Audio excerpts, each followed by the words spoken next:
The border station had once been a place of trade. Now it was broken metal, dark smoke, and silence that rang louder than alarms ever had. Emergency lights flickered across shattered floors. Cages lay open, their locks blown apart by human breaching charges. Some were empty, some were not. Ethan Cole stepped carefully through the wreckage, his boots crunching over glass and bent steel. He was not a frontline soldier. He was logistics, support, paperwork, and planning. But today, everyone had been needed. Slavers did not fight fair, and the station had turned into a trap. "Clear on this side," a Marine called over comms. Ethan acknowledged and kept moving. His rifle was lowered, finger away from the trigger. The fight was over. What remained was always worse. He passed an overturned cage and stopped when he saw a small shape behind it. At first, he thought it was debris. Then it moved.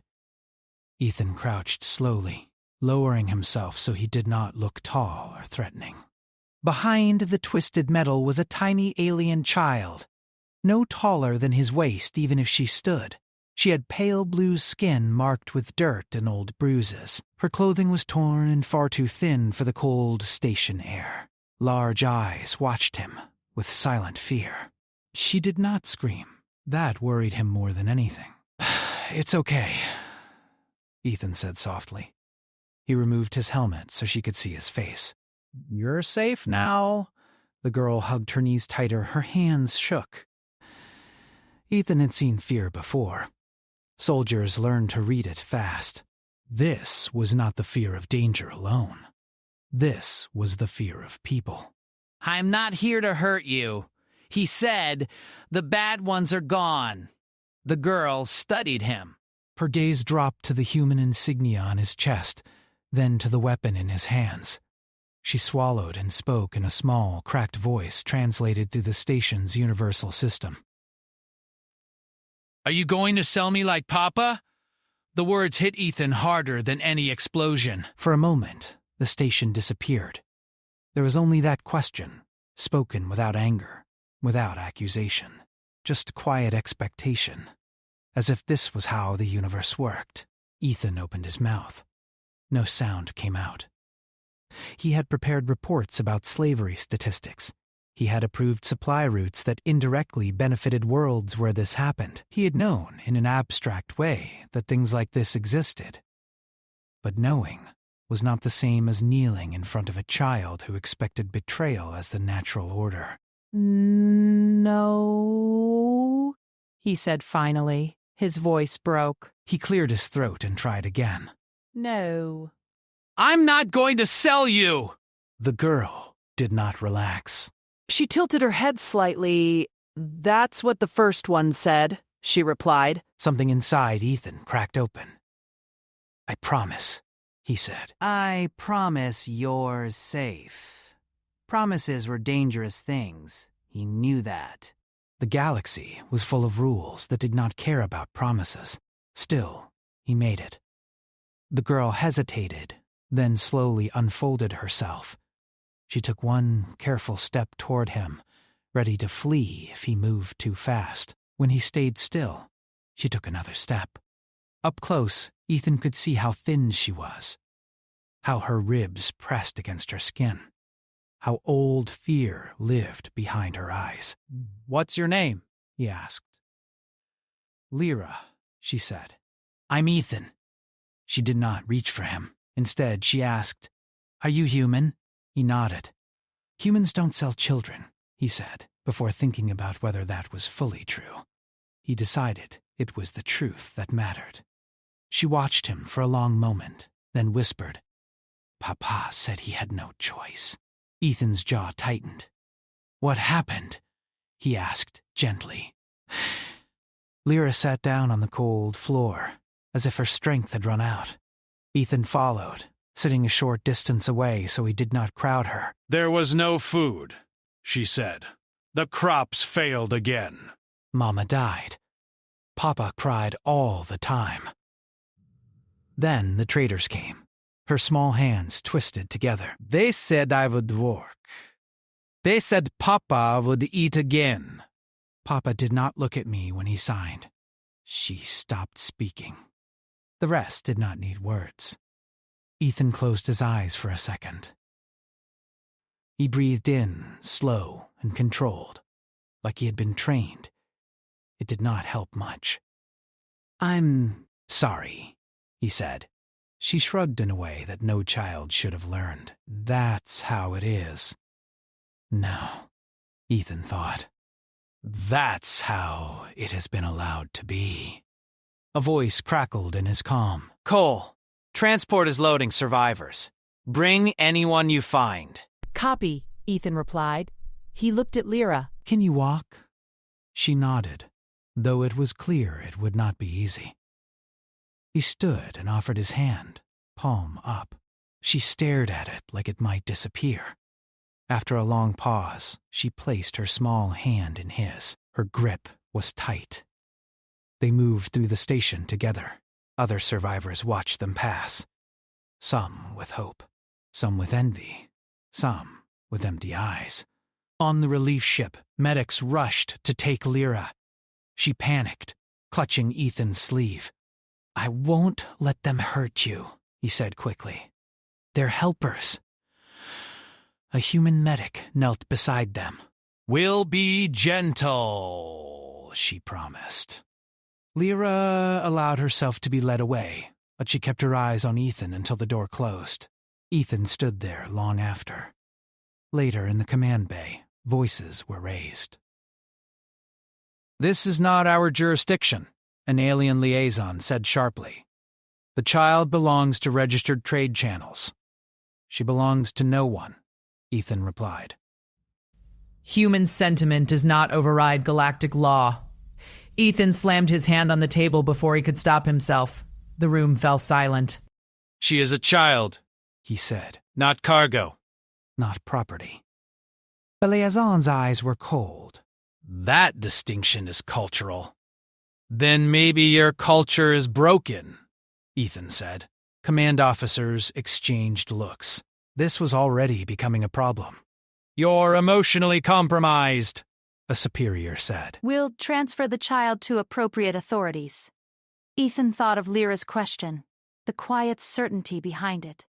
"No," he said. The word echoed. "I won't sign the release," he continued. "I won't hand her over. You don't have that authority." "Then charge me," Ethan said. "Court-martial me. Do whatever you want." "But I won't be the one who sends her back." Silence stretched. Outside the viewport, stars drifted past, uncaring. From the medical wing, a small figure appeared in the doorway. Lyra stood there, wrapped in a blanket, watching the adults argue over her life. She walked toward Ethan and took his hand again. "Am I being sold?" she asked quietly. Ethan knelt so they were eye to eye. "No," he said, with everything he had. "Not now. Not ever." Around them, the galaxy shifted. Just a little. The relief ship moved through open space, its engines steady and quiet. Inside, the mood was not calm. Survivors filled the lower decks, some sleeping, some staring at nothing. Guards stood at every junction, not to threaten, but to keep order in a place where fear had ruled for too long. Ethan Cole sat outside the medical bay, elbows on his knees, hands clasped tightly. He had not moved much since Lyra had been taken inside for treatment. Every few minutes, the door opened, and a medic stepped out or in.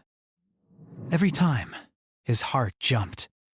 He replayed the command room argument in his head again and again. The words he had said, the looks he had received. He knew what defying protocol meant. Humans liked to believe they were better than the rest of the galaxy, but they still obeyed laws, treaties, and politics. And politics did not care about one small alien girl. The door slid open. A medic stepped out and looked at him. "She's stable," the medic said. "Malnourished, exhausted, old injuries. But she'll live." Ethan released a breath he did not know he had been holding. "Can I see her?" The medic hesitated. She keeps asking for you." That was answer enough. Inside the bay, Lyra lay on a narrow bed, wrapped in clean white fabric. Tubes and scanners hovered nearby, humming softly. Her eyes turned toward the door the moment Ethan entered. She sat up too fast, wincing. "Easy," Ethan said, crossing the room in 2 steps. "You need to rest." She stared at him, as if checking to make sure he was real. "They said you were arguing," she said. Ethan frowned.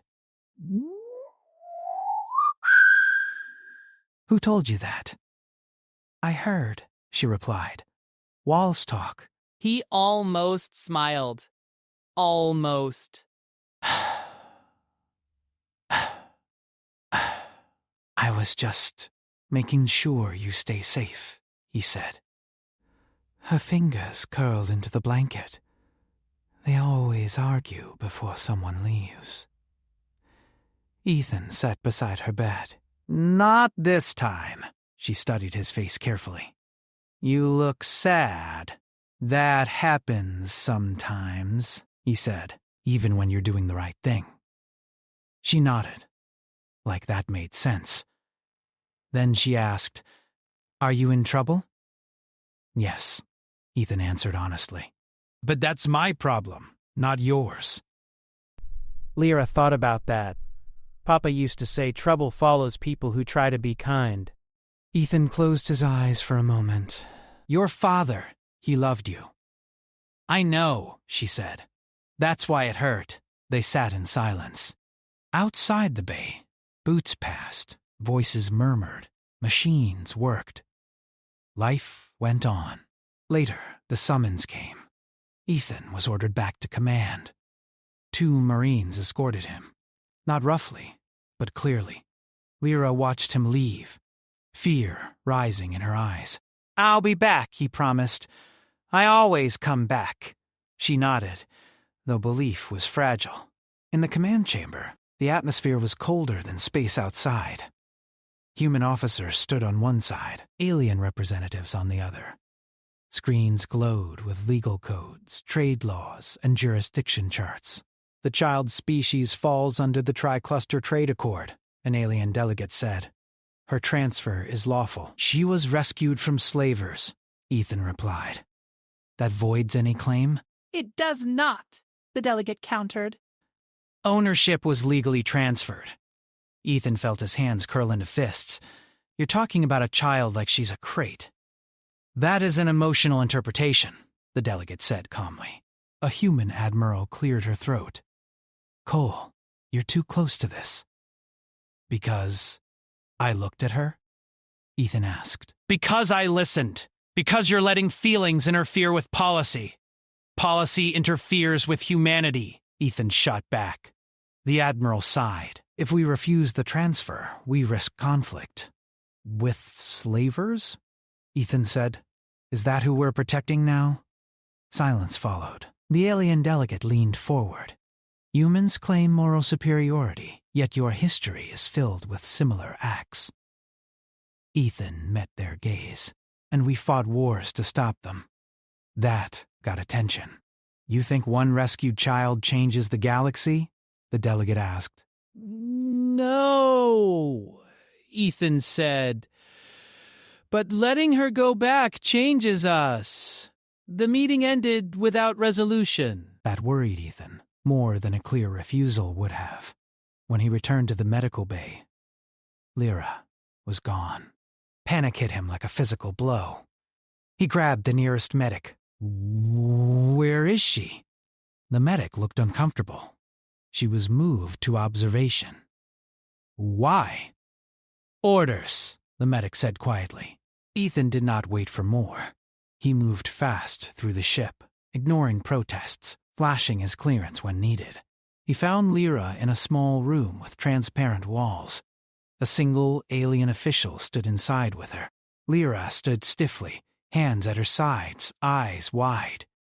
When she saw Ethan, relief washed over her face. The official turned. "This interaction is restricted." Ethan stepped inside anyway. "Get away from her! You do not command me," the official said. "No," Ethan agreed. But I will stop you. Lyra rushed to his side, clutching his uniform. They're asking my number, she whispered. They're talking about bids. Something inside Ethan snapped into place, hard and unmovable. This ends now, he said. Security arrived moments later. The official protested loudly as they were escorted out. Word spread fast through the ship. That night, Ethan sat with Lyra in a quiet corner of the survivor deck. She leaned against him, exhausted. Why do they want me? She asked. Because some people see value only in what they can take, Ethan replied. She frowned. Do humans do that? Yes, he admitted. But we also do something else. What? We choose. She thought about that for a long time. Across the galaxy, reports moved faster than ships. Footage from the raid, testimonies from survivors. The image of a human officer standing between a child and the law. Some worlds dismissed it as noise. Others paid attention. On the relief ship, a message arrived from Earth Command. Temporary protection granted. Review pending. It was not victory, but it was time. Ethan read the message twice. Then he knelt in front of Lyra. For now, he said, you're staying with us. She searched his face. For how long? Ethan smiled softly. As long as it takes. She leaned forward and hugged him, small arms tight around his neck. For the first time since the station, she slept without fear, and for the first time, the galaxy felt a quiet warning forming. Not loud, not violent, but steady. Humans were paying attention now. The relief ship did not change course, but everything on it changed anyway. Word spread fast among the crew and survivors that the small alien girl was under temporary human protection. Some whispered that it would not last. Others said humans were strange, that they bonded too quickly, that they caused trouble wherever they went. Lyra stayed close to Ethan after that, not because he told her to, but because she chose to. She followed him through corridors, sat quietly when he worked, and slept curled up in a chair beside his bunk instead of the assigned survivor quarters. Ethan did not stop her. He noticed small things. How she flinched when voices rose. How she counted people when entering a room. How she never ate quickly, as if expecting the food to be taken away. He started bringing her meals himself, sitting with her until she finished. Not rushing. Not speaking much. Trust, he was learning, grew slowly, like something fragile that had been broken too many times. One cycle. Alarms screamed through the ship. Red lights flooded the corridors. Unauthorized vessel approaching, the ship AI announced. Identification. Commercial Trade Guild. Ethan was already moving, Lyra in his arms before the second alarm finished. Marines ran past them, weapons ready. Lyra buried her face in his chest. They found me! No, Ethan said firmly. They didn't. The ship shuddered as something struck the shields. In the command bay, tension snapped tight. The Trade Guild vessel demanded docking rights, citing legal ownership claims. Their words were calm, polite, and cold. They want to board, a comms officer said. They're threatening arbitration sanctions if we refuse. They're slavers, Ethan said.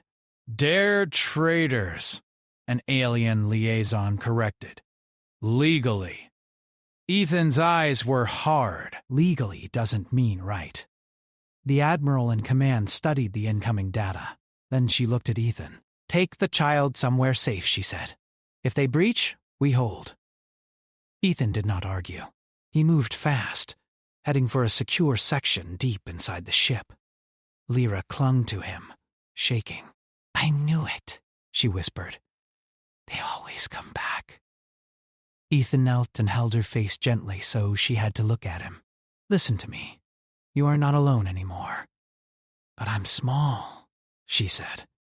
I can't fight, he smiled. A fierce thing. You don't have to. Humans fight for each other. The impact came before she could answer. The ship rocked violently. Somewhere above, metal screamed. Marines engaged boarding parties near the outer decks. Ethan could hear the distant thunder of weapons, the sharp commands, the controlled chaos of trained soldiers doing what they did best. He stayed with Lyra, blocking the doorway with his body. Minutes stretched like hours. Finally, the fighting stopped. A voice echoed through the ship.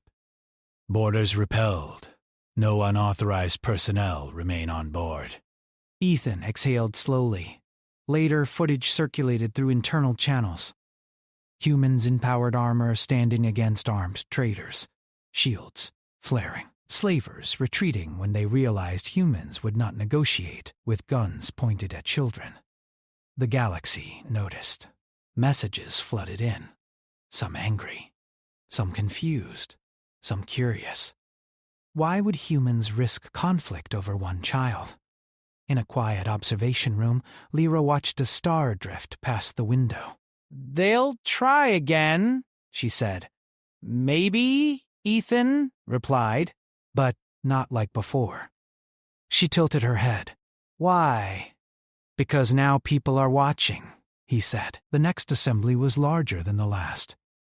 Representatives from multiple systems joined the call. What had been a small jurisdiction issue was now a test case. An alien elder spoke first. "Humans have disrupted lawful commerce."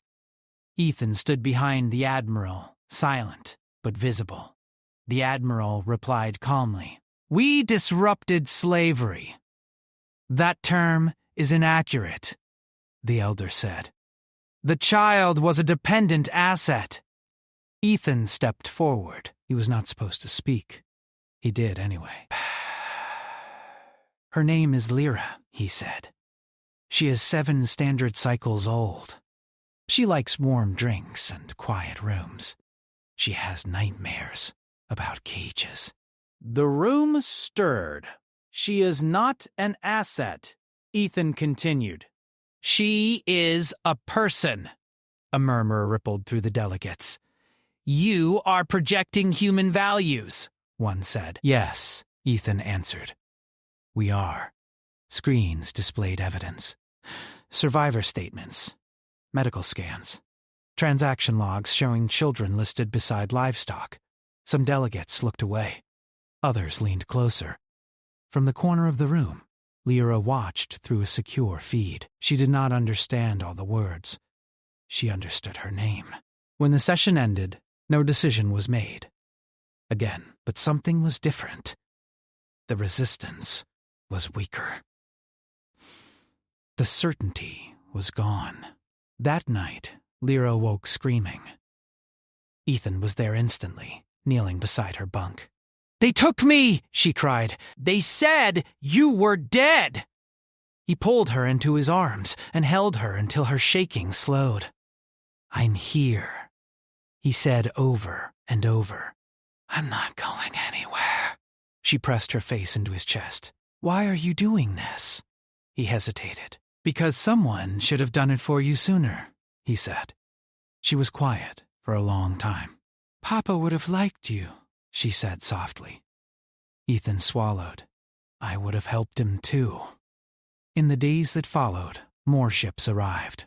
Journalists, observers, neutral parties claiming interest. The relief ship became a symbol. And symbols were dangerous. One cycle. Lyra asked a question that stopped Ethan cold. "If they make you choose," she said, "will you let me go?" He looked at her, really looked. "No," he said. But they'll punish you. Then they'll have to, he replied. Some things cost something. She studied his face, searching for doubt. She found none. For the first time in her life, Lyra smiled without fear. Far away, on worlds that had never questioned their systems, leaders began to worry. Because humans were not shouting. They were not threatening. They were simply refusing. And history had shown what happened when humans decided something was wrong and would not look away. The line had been drawn.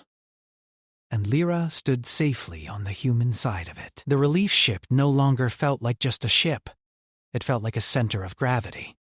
Vessels gathered around it at a respectful distance. Some were human. Some were not. They watched, listened, recorded. No one fired. No one docked without permission. The silence itself felt heavy. Lyra noticed the change even before Ethan did. "There are more lights outside," she said one cycle, pressing her hands to the observation window. Ethan stood beside her. "More people are paying attention? Is that good?" she asked. "It can be," he said. "It can also be dangerous." She nodded, accepting that answer. She had learned that things could be two things at once. Inside the ship, tension grew. Meetings never seemed to end. Officers slept in shifts. Every message from the wider galaxy was read carefully, then read again. Some demanded Lyra's release. Some warned of sanctions. Others asked quiet questions that had never been asked before. Why were children listed as property? Why were trade contracts allowed to include living beings? Why had no one stopped this sooner? Ethan was called into another assembly. This one was different. The chamber was fuller. Faces filled the screens. Some old, some young. Some human, some very much not. This time, Lyra was allowed to sit behind the human delegation, wrapped in her blanket. No one argued against it. That alone said something. An elder from a core system spoke first. "This case has grown beyond a single individual." Ethan did not like how that sounded. "The presence of the child has exposed inconsistencies in long-standing agreements," the elder continued. "We must consider the consequences." Ethan stepped forward. "With respect, consequences are already here." The elder's eyes narrowed slightly. "You speak often, human." "Yes," Ethan said, "because silence is how this lasted so long." A ripple moved through the delegates. Some looked offended, others thoughtful. Another voice joined in, softer. The child's father transferred guardianship legally. "Are you saying desperation invalidates choice?" Ethan looked at Lyra before answering. "I'm saying hunger is not consent," he said. "Fear is not freedom!" Lyra shifted, listening closely. A delegate from a neutral world leaned forward. "Then what do you propose, human?" Ethan took a breath. His hands trembled, but his voice did not. "I propose that no child of any species can be owned, sold, or traded," he said. "Not by parents. Not by governments. Not by markets. The chamber erupted. That would destabilize economies. You would impose human morals on everyone. You threaten centuries of law."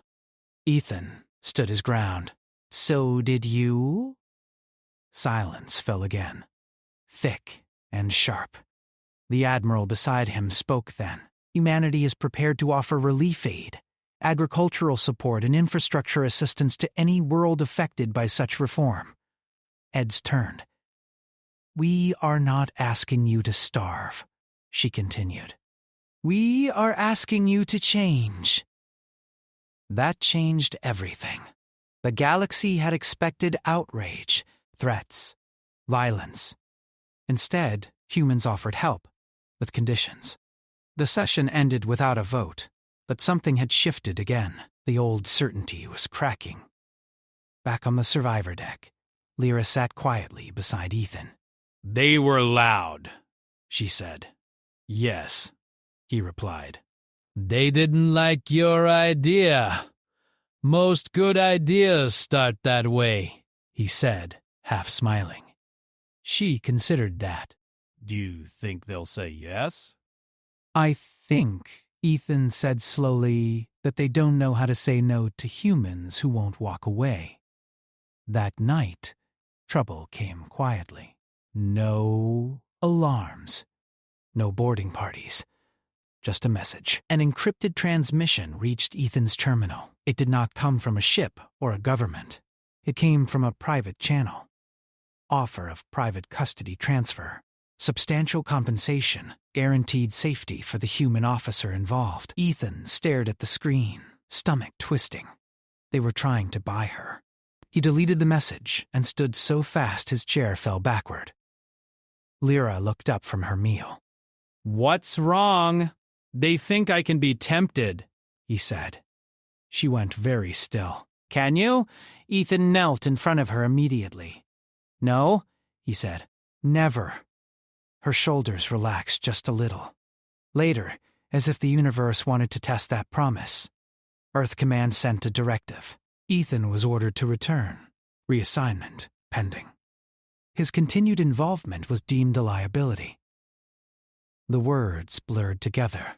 The Admiral read the message too. She looked tired. "They're scared," she said quietly. "Not of you." "Of what this means?" "What about Lyra?" Ethan asked. "For now, she stays," the Admiral replied. "But if you leave..." Ethan understood. That night, he did not sleep. Lyra found him sitting alone in the observation corridor. "You're going away," she said. He looked at her, surprised. How do you know? You're quiet like Papa was before the traders came back, she said. Ethan felt something tighten in his chest. "I've been asked to leave," he said honestly. "But I haven't decided." She climbed into the seat beside him, legs not quite reaching the floor. "If you go," she said slowly, "they'll take me later. Not today, but later." Ethan closed his eyes. "I won't let that happen," he said. "But you can't fight everyone forever," she said. "I learned that." He opened his eyes and looked at her. She was still small, still fragile. But there was strength there, too. "You shouldn't have had to learn that," he said. She leaned her head against his arm. "If you stay, they'll punish you."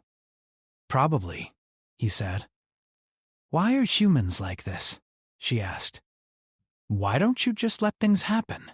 Ethan thought for a long moment.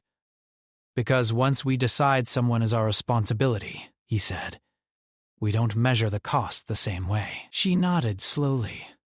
Then, "Am I yours?" The question was soft. "Careful," like it could break if spoken too loudly. Ethan swallowed hard. "Yes," he said. "If you want to be." She wrapped her arms around him tight. The next cycle, Ethan sent his response to command. He declined reassignment. He accepted responsibility. The reaction was immediate. Support poured in from unexpected places.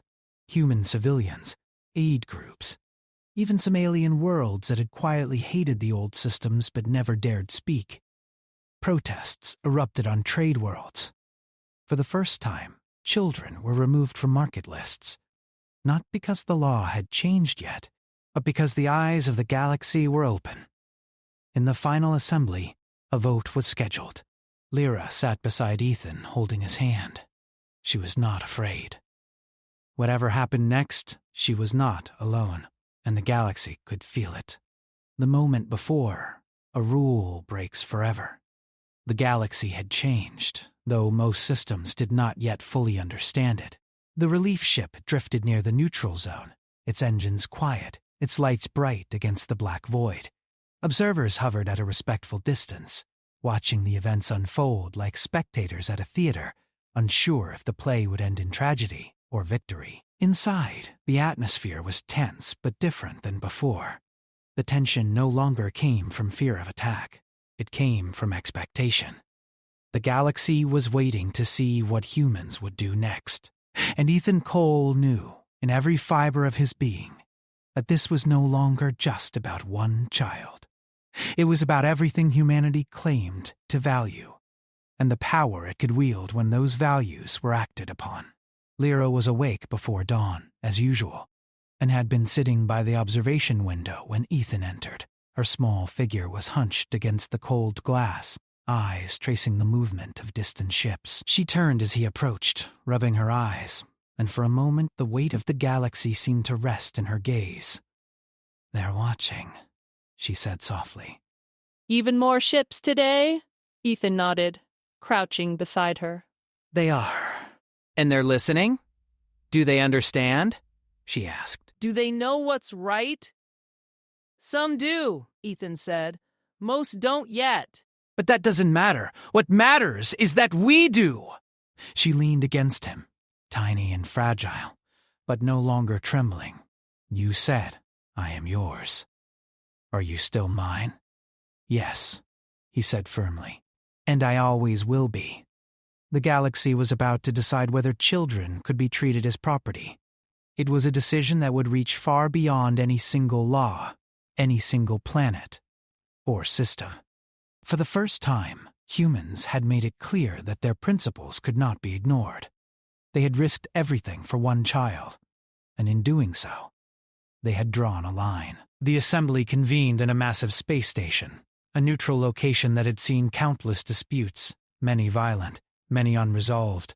Delegates from dozens of systems filled the room, their bodies and eyes a mix of curiosity, skepticism, and caution. Screens displayed footage of the relief ship, the raid, and the small child at the center of it all. Ethan and Lyra were present, seated at the front with the human admiral. Lyra held Ethan's hand tightly, her small fingers wrapped around his, finding strength in him the way he found strength in her presence. The first speaker, a representative from the core worlds, began with a firm voice. "This assembly has gathered to address concerns regarding trade practices, specifically the ownership and transfer of sentient minors across systems. The humans claim interference.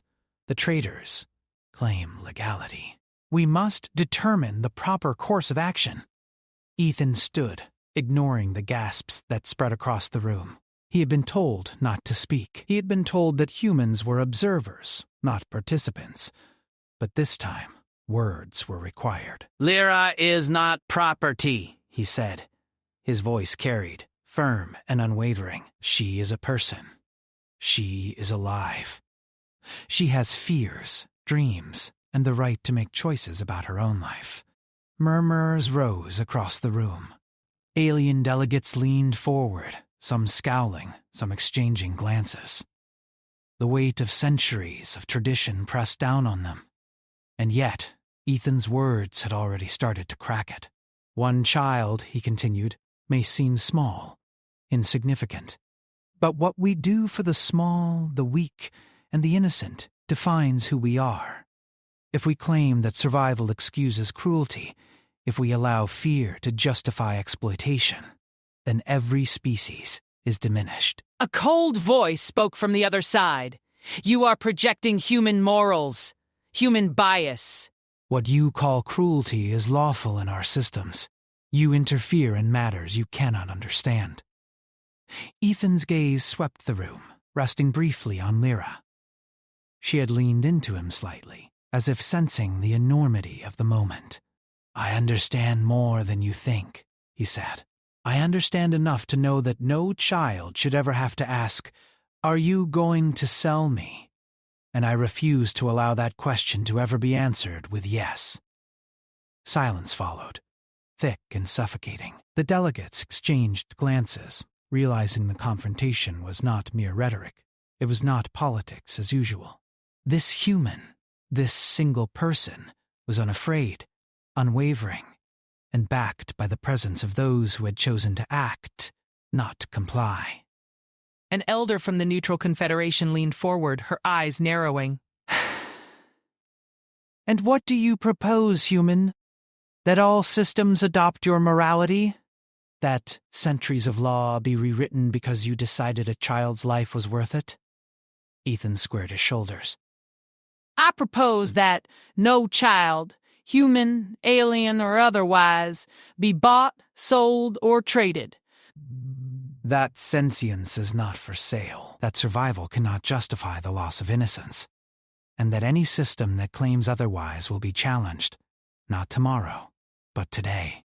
Lyra's grip on his hand tightened. She did not fully understand every word, but she understood the meaning. She understood that someone was fighting for her, for children like her, for a galaxy that often looked the other way. Delegates began to speak, one after another, some defensive, some hesitant, some unexpectedly supportive. Humans offered assistance to any world that might suffer from ending the trade, food, technology, aid, and guidance.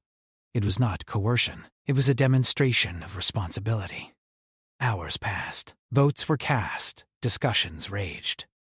Threats of rebellion, sanctions, and economic collapse were raised, but Ethan and the human delegation remained steadfast.